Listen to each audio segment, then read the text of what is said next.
food. And we're back. And we are back.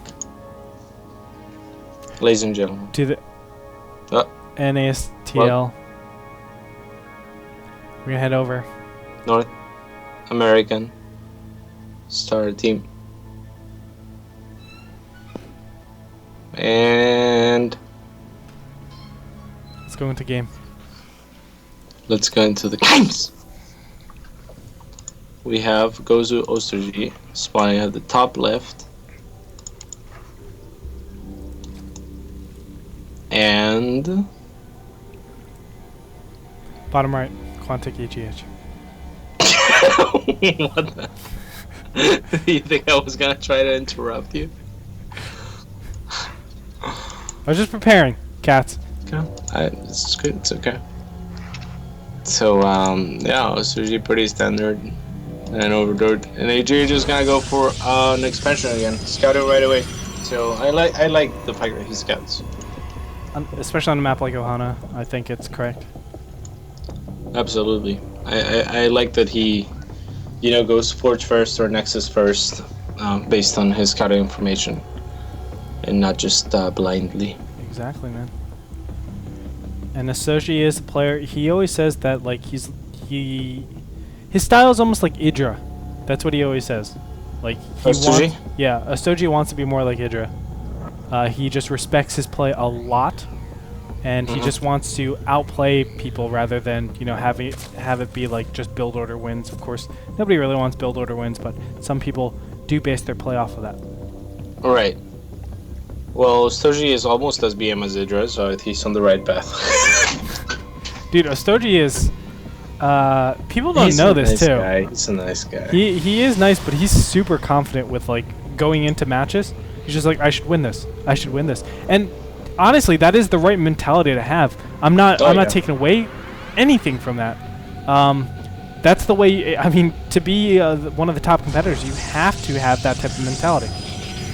Yeah, absolutely. It's absolutely necessary to like think that you're as good as anyone. Otherwise, how are you gonna beat people that, you know, that are good if you don't believe you're as good as them? Exactly.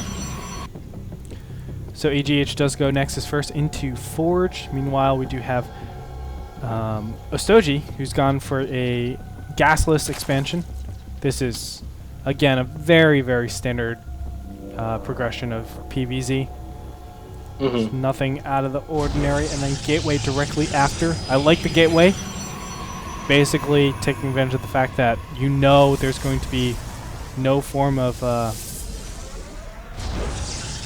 super early aggression, and I think that's because when you don't get the gases, normally, not all the times, but normally, you're not expecting any roaches, number one. But number two is more so the Zerglings. Even though it seems weird, like, oh, they have a lot of money for Zerglings, I think almost always Zergs are going to put it into the double queen. Yeah, absolutely. Or even a fast third. Like, that's such a fast third by Ostoji. 4 minutes? Nah, that's standard, bro. Yeah, of course. That's really... No, I was just kidding. You're right. Pretty fast, bro. That's really fast, bruh. Yeah. And I'm wondering if he's going to get a third queen and try to connect those, and how he's going to choose to break those rocks as well. That's going to be important. Maybe Spinecrawler would be the best choice. What you think? I think you're absolutely right. Destructive rocks have 3 armor on them, so it takes quite a long time for Zerglings with 5 damage to actually hit them. They need to hit them 1,000 times. Ugh. That's a lot of times. That is a lot of times, CatZ. Yep, like, and queens only hit for 4 damage, so it's... Phew! That's 1 damage. But they attack twice, right? They do attack twice, so, right? There you go. 2 damage. Early Zealot is going to be pushing out here. This is pretty common as well. This early Zealot is just here to scout out, force out a couple of Zerglings in the early game stage, and he tries to check if there's going to be a fast third or something like that. But we'll see what EGH does with this, and if he's able to even get there. That'll be the interesting. Yeah, absolutely. I wonder what EGH is... I think he's just going to go for the same thing he keeps doing, and just go for like a 2 sentry and mass cell pressure. He seems to You know, I thought he was just cheesing me, but like this seems to be his standard play. You know. Yeah. I think this is like what he plays too, and which is kind of strange because it seems super risky. I think. Well, I think AGH might be playing to the opponent. Do you think? No, because he's done the same thing every game. Well, the type of players he's going against is always like standard macro type of Zergs, though, right? I mean. No, I proxy. I hatched. Oh yeah, yeah. What am I thinking? You're right. And then yeah, I don't know. It's weird. He always seems to get back to the same place. Nastogi's still not getting more than. Let's go ahead and look at the units tab. 1 Zergling out in the field, 49 drones. His economy is probably booming. Yes, there it goes. Just about, 30% higher than his opponent. A little less than that, but. Yeah, he has a much better economy than Vibe had at this point. Yes, for sure. So that is something to note for sure. And here's the first round of roaches coming out right now. And this, I think this is just like precautionary measures. You know, you have to get roaches out just to deal with in case there is some sort of huge timing that's coming up. We know that AGH, there's that proxy pylon. Does Ostoji actually see this? No, he doesn't. No, he does not. There could be a little bit of pressure. Yeah, I completely agree with this. Roaches are pretty, and they're gonna allow Soji to take some map control, but also force out like warpings from the Protoss and whatnot. So the Protoss, for instance, will be more hesitant to take a fast third or even to push here. So and Soji just droning behind it. So yeah, definitely just precautionary roaches. Exactly. And they're doing a great job. And that probe is not found actually in the left-hand corner. But Asoji, I mean, as we said, just booming 75 harvesters at the 9-minute 30-second mark. That is absolutely 79. insane. That is insane. And he's getting a macro hatch. It seems risky, but it's good. There's not much that AGH can do from here. Like right now. That's really impressive play. Yeah, and obviously you can see just this macro abusive type of style. I almost want to say it's like a Rhett style, you know? Ostoji's been pretty safe throughout this whole game too. I do want to say. Like, he hasn't done anything, in my opinion, that's been super, super risky. But he has put in assumptions, a lot of assumptions. I'm sorry? Yeah, exactly. Yeah. I mean, he is just now getting link speed, for instance. And he did get this roaches. But other than that, yeah, you're right. I mean, he never had many units, is what I'm saying. No switching to mutas. Yeah, kind of a weird transition. He still hasn't broken back these destructor rocks in the back of his base. It looks like AGH is pushing forward. Is this going to be enough? That's a big question. Metabolic Boost isn't finished yet, but he's going to continue engaging. Glial Reconstitution is almost done as well. Yeah, this is not the best spot in the world for Ostoji, actually. I think he might have overextended himself. I don't think making Inspire was the right idea. Let's look at production. Yeah, he's producing roaches and not mutas, which is probably not what he wanted. Oh, he could get force fielded out of that ramp, and that would be bad. Is AGH going to take that chance? No, he's not. He's going to drop back all the way. Blink has finished. So that basically forces these roaches to actually engage if they get blinked upon. So that's really, really helpful for AGH, of course. He has the initiative with these battles. We're going to see a lot of roaches actually coming in from behind. Is it going to be enough? The pylons are actually being targeted down immediately. Can he actually get it before the warping is finished? No, he does not. He doesn't target it down in time. AGH looking in pretty decent position, in my opinion, but roaches keep streaming at 159 supply to 102 supply, and he's just going to continue doing this. Nice! Force shields off the ramp, and still these destructive debris behind here aren't down in time, so these roaches actually can't get into the fray. Looks like he will target down drones, not the hatchery. I think he's saying to himself he can always get the hatchery, but we'll see what he actually does. The roaches actually aren't going down just yet. Yeah, this is a really tense moment. Ostoji could have started producing a little bit earlier, and there's a few things that AGH could have done differently as well. I feel like if he just force healed the ramp, he would have destroyed. Like, you know, he could have walked up the ramp even. For sure. So that's a little bit of a misstep for him. And Ostoji is going to be able to push back. Really, when you're 80 drones on 3 bases, you know, and you're as good as Ostergy with your injects and whatnot, it's just a matter of time until you get enough units. So AGH not acting fast enough there. Well, AGH did kill 28 drones in that engagement, 59 to 55, a slight lead for Ostoji, of course, but he's going to get his drones very, very fast. The Muta switch is still going on. He's still going to that Mutas, to that Muta tech. What do you think about that Muta switch? I'm kind of perplexed by it a little bit. Well, at this point, I don't mind it too much. I mean, Ostoji is like twice ahead in supply, pretty much. And AGH has to know that after all-inning and it failing, it's gonna be pretty hard to come back. So I doubt he's gonna prepare for mutas or drop cannons randomly, you know. Well, oh wow, a second robotics facility on the way. So AGH is, I think, well, he's blind countering right now, just mass ground, and the mutas are going to come out, and obviously not going to be worried about double robo type of play. A couple stalkers are going to be warped in, but meanwhile the third is under attack, and this third has no chance at living.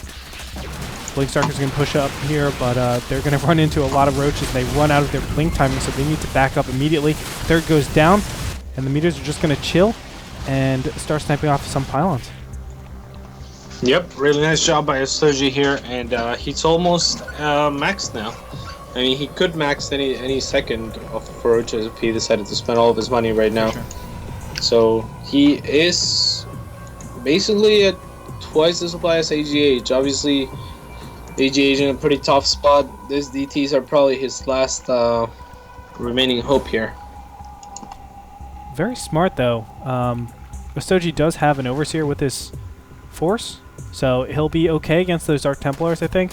But they do have a little bit of timing from the time when, obviously, Ostoji realized the Dark Templars are around till they actually get surrounded by the mass onslaught of Zerg units. They're actually going directly for the drones at the top right-hand corner, actually spreading out, so good job. Does Ostoji actually realize it? That's the big question. I do hear a Cocoon. Yes, there it is. Yeah, I heard him. There it is. AJ is going for the... I don't know why he went with 1 DT for the hatchery. He did the opposite before, did he not? Or was that AGH who went with 2 DTs or 3 DTs for the drones? Instead of going for the hatchery, and now he goes with 1 DT for the hatchery. I don't know, it seems... I don't remember. It was from yesterday, right? On Daybreak? Not sure. Was it? Yeah, I think so. I can't remember. I think it was yesterday on Daybreak. I think you're referring to... I think the person that did that was actually Picnic. Oh, likely. Yeah, likely. Yeah, it had to be him. Likely. What a sick response, bro. So sick. Pretty nice army composition by AGH here. If he can actually get maxed over this, he might stand a chance. Yep. I wouldn't mind seeing him just try to expand off of this composition. And the meta's just traveling with the big ball of Zerg. Kind of interesting dynamic that's happening here. The third still being denied. It looks like counterattacking option is being used. Ostoji, I'm not sure if he wants to do this. I mean, I think his army is vastly superior to his opponent, so he can just take it out and then just do the same thing and push into his opponent's base. But no, they're going for a base trade at this point. Yeah, I think the smarter thing to do would be just kill the natural and back. And defend. I mean, there's no reason to base trade, but I mean, there's very little chance that the Protoss can stand a chance at base trade. However, I think that the counterattack is always smart if you have the more mobile units. I mean, he has pretty decent creep spread and a ton of mutas, so I think the easiest way to, or the most secure way to win this would have been just, all right, I'll kill your Nexus, go back, defend, and now you're all in. You know, as soon as he kills the Nexus and the natural, AGH is all in. Yeah. So yeah, there he's pulling back. You see lingering roaches in the base, and as you said, he is pulling back completely. He doesn't want to lose his main. That would be the worst possible situation. But in the meantime, Ostoji is massing up. Looks like he massed up in some Corruptors. He's waiting for some Broodlords to be spawning right now. You know, if there is a bad engagement right here, Ostoji could potentially lose. And AGH could take the game. We'll see. He's actually going to be attacking straight in with the Zerglings. Is it going to be enough? That's the big question. The mutas are doing a lot of damage, but I don't know, man. This is really tough. That was not the best engagement for Soji. The links going in front and funneling into Archon Zealot, you know, that was silly. Yeah. He needed to engage with everything else first and then go in with the links and get us around. Oh, wow. But and in right either now, case, he just needs to be patient. yeah, Soji just waiting right now for his Broodlords to finish, but I don't even know if that's going to be enough. This is a really, really crazy game right now, man. Well, Soji still has a mining base, whereas AGH does not at all. AGH now warping in. This is the strangest thing I've ever seen. Oh, I guess the only thing that he could warp in was Silence. He could have made an Immortal or two, though. It looks like the final fight will be over here. There's the blink forward to kill the Broodlords by the Stalkers, but that's going to be it. GG comes out from AGH, and the Stoji will take the 4th match, so it goes up to 2-2. A tie for ItsGosu against Quantic. Holy crap, man. That match was really, really kind of unnecessarily nail-biting, I think. Kind of a weird ending to that, right? Because Asoji barely won that, it felt. Yeah, absolutely. I think he might have had to just pull back a little bit earlier. But, I mean, there was never a real risk of losing that game, I feel like. I don't know. You know, it just felt that way, but then it got tense for some reason. For sure. Yeah, just like you said, unnecessary. But nevertheless, we're going to jump into the 5th game in a little bit. Of course, we're going to take a break so that Quantic can go and choose their player. We'll be back with game number 5 between Quantic and ItsGosu. Remember, this match is going to determine who actually plays in the NASTL. It's a very, very interesting dynamic that we have going here because obviously both of them want to be competing for this $10,000 prize pool. So join us. We'll be back after this break. After that.